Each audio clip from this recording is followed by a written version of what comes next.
ಬಾಣದ ಗುರಿ ಯಾರ ಕಡೆ ಹೊಡಿತಾರೆ ಹೇಳಿ ಸರ್? ಸಿಎಂ ಚೇರ್ ಕಡೆ. ಯಾರು ಸರ್ ಸಿಎಂ ಚೇರ್ ಅಂತ ಎಷ್ಟು ಹೇಳ್ಬೇಕಲ್ಲ ಸರ್? ನೀವು ಹೇಳ್ತಾ ಇಲ್ಲ, ಅವ್ರು ಹೇಳ್ತಾ ಇಲ್ಲ, ಸುಮ್ಮನೆ ಅವ್ರು ಮಾಡಿದ್ದಾರೆ ಇವ್ರು ಮಾಡಿದ್ದಾರೆ ಅಂತ ಹೇಳಿ. ಗೋಲ್ಡ್ ಸ್ಮಗ್ಲಿಂಗ್ ವಿಷಯನೂ ಕೂಡ ದೊಡ್ಡ ಪ್ರಮಾಣದಲ್ಲಿ ಚರ್ಚೆ ಆಯ್ತು. ಇಬ್ರು ಸಚಿವರು ಹೆಸರು ಅಂತ ಹೇಳಿದ್ರು, ಆ ಸಚಿವರ ಬಗ್ಗೆನೂ ಮಾತಾಡ್ಲಿಲ್ಲ. ಈಗ ಸಿಎಂ ಚೇರ್ ಬಗ್ಗೆ ಬದಲಾವಣೆಗೆ ಇದೆಲ್ಲ ಆಗ್ತಾ ಇದೆ ಅಂತ ಹೇಳ್ತಾ ಇದ್ದೀವಿ. ಈಗ ನೋಡಿ, ಎರಡೂ ಪ್ರಕರಣಗಳಲ್ಲಿ ಕಾಂಗ್ರೆಸ್ಸಿನ ಮಂತ್ರಿಗಳೇ ಇರೋದು. ಅದನ್ನ ತನಿಖೆ ಆಗಬೇಕು ಅಂತ ಹೇಳ್ತಾ ಇದ್ರಿ. ಈಗ ತನಿಖೆ ಆಗ್ತಾ ಇದೆ. ಯಾವುದು ಗೋಲ್ಡ್ ಲೂಟಿ ಬಗ್ಗೆ ಕೇಂದ್ರದ ಏಜೆನ್ಸಿ ತನಿಖೆ ಮಾಡ್ತಾ ಇದ್ದಾರೆ. ಈಗ ಸಿಬಿಐ ಮಾಡ್ತಾ ಇದೆ, ಇಡಿನೂ ಮಾಡ್ತಾ ಇದ್ದಾರೆ.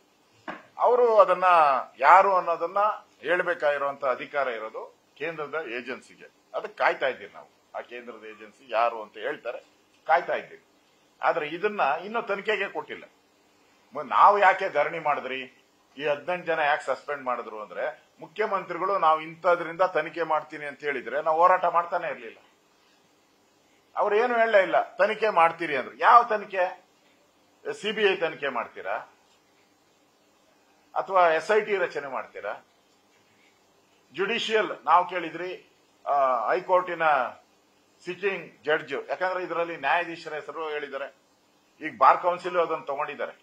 ಬಾರ್ ಕೌನ್ಸಿಲ್ ಅಲ್ಲಿನ ಅಧ್ಯಕ್ಷರು ಮೀಟಿಂಗ್ ಕರೆದಿದ್ದಾರೆ. ಜಡ್ಜ್ಗಳ ಹೆಸರು ಇದರಲ್ಲಿ ಪ್ರಸ್ತಾವ ಆಗಿರೋದ್ರಿಂದ ವಿಧಾನಸಭೆಯಲ್ಲಿ ಮೀಟಿಂಗ್ ಮಾಡ್ತಾ ಇದ್ದೀರಿ ಅಂತ ಇವತ್ತು ಪತ್ರಿಕೆಯಲ್ಲಿ ನಾನು ನೋಡಿದೆ. ಜಡ್ಜ್ಗಳು ತಗೊಂಡಿದ್ದೀರಾ, ಕೇಂದ್ರದ ಸಚಿವರು, ಕೇಂದ್ರದ ನಾಯಕರೆಲ್ಲ ಹೇಳಿದ್ದೀರಾ.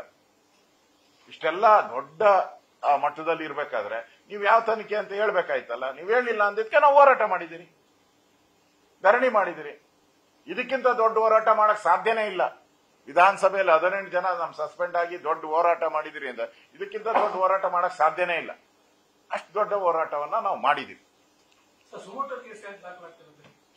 ಬಿಜೆಪಿಯವ್ರ ಮೇಲೆ ಆದ್ರೆ ಮಾಡ್ತಾರೆ ಸುಮೋಟೋ, ಕಾಂಗ್ರೆಸ್ ಮೇಲೆ ಆದ್ರೆ ಸುಮೋಟೋ ಆಗಲ್ಲ. ಬಿಜೆಪಿ ಆದ್ರೆ ಇಲ್ಲಿದ್ರು ಮಾಡ್ತಾರೆ, ಹುಡುಕಿ ಮಾಡ್ತಾರೆ. ದ್ವೇಷದ ರಾಜಕಾರಣ ಅಷ್ಟೇ.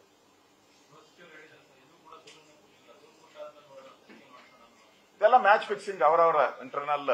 ಈ ಸಿದ್ದರಾಮಯ್ಯನವರು, ಪರಮೇಶ್ವರ್ ಅವರೆಲ್ಲ ಒಂದು ಟ್ರೂಪ್ ಆಗಿದ್ದಾರೆ, ಈ ಕಡೆ ಇನ್ನೊಂದು ಟ್ರೂಪ್ ಆಗಿದ್ದಾರೆ. ಅವರ ಜಗಳ ನೋಡ್ಬೇಕು. ಅದು ಡೆಲ್ಲಿ ಮಟ್ಟಕ್ಕೆ ಹೋಗಿದೆ.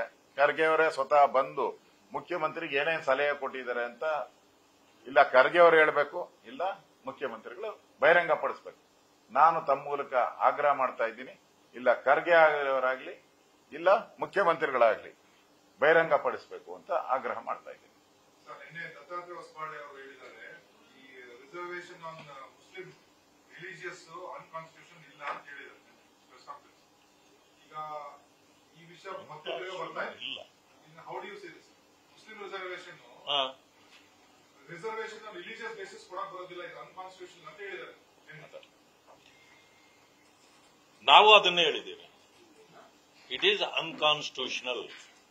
Under the constitution it cannot be given religious Kota.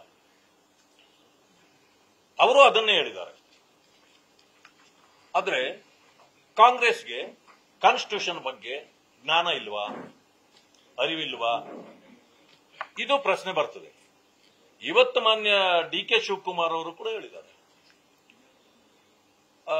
ಒಂದು ಟಿವಿ ಇಂಟರ್ವ್ಯೂನಲ್ಲಿ, ಮುಂದಿನ ದಿನಗಳಲ್ಲಿ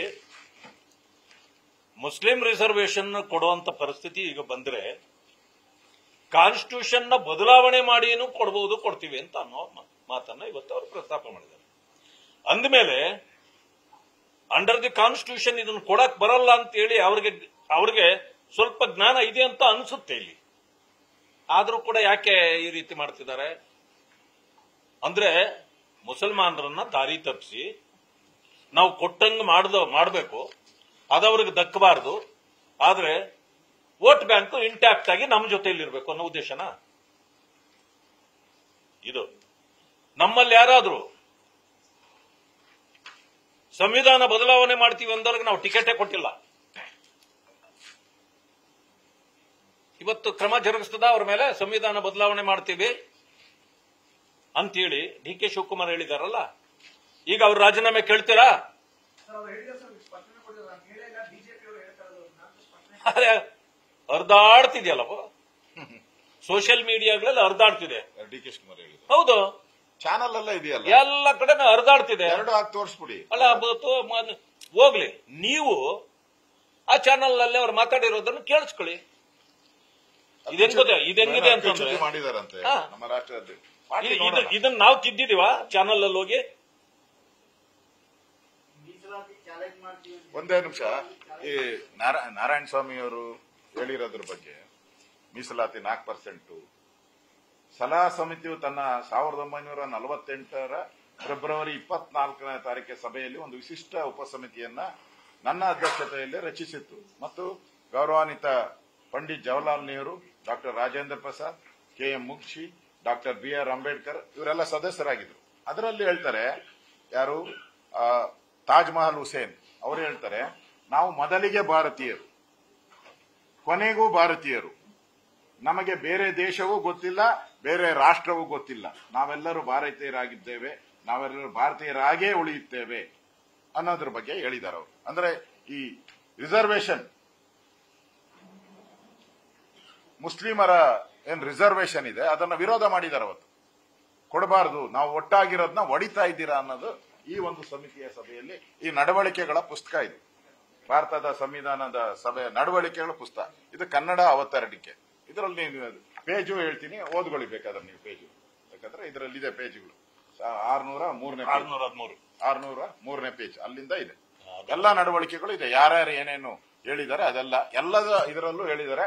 ಅಂಬೇಡ್ಕರ್ ಕೊನೆಗೆ ಹೇಳ್ತಾರೆ, ನಾನು ಯಾವುದೇ ಕಾರಣಕ್ಕೂ ಈ ಸಂವಿಧಾನ ರಚನೆಯಲ್ಲಿ ಧರ್ಮಾಧಾರಿತ ರಿಸರ್ವೇಶನ್ ನನಗೆ ಕೊಡಲ್ಲ ಅನ್ನೋ ಮಾತನ್ನ ಸ್ಪಷ್ಟವಾಗಿ ಅಂಬೇಡ್ಕರ್ ಅವರು ಉಲ್ಲೇಖ ಮಾಡಿದ್ದಾರೆ.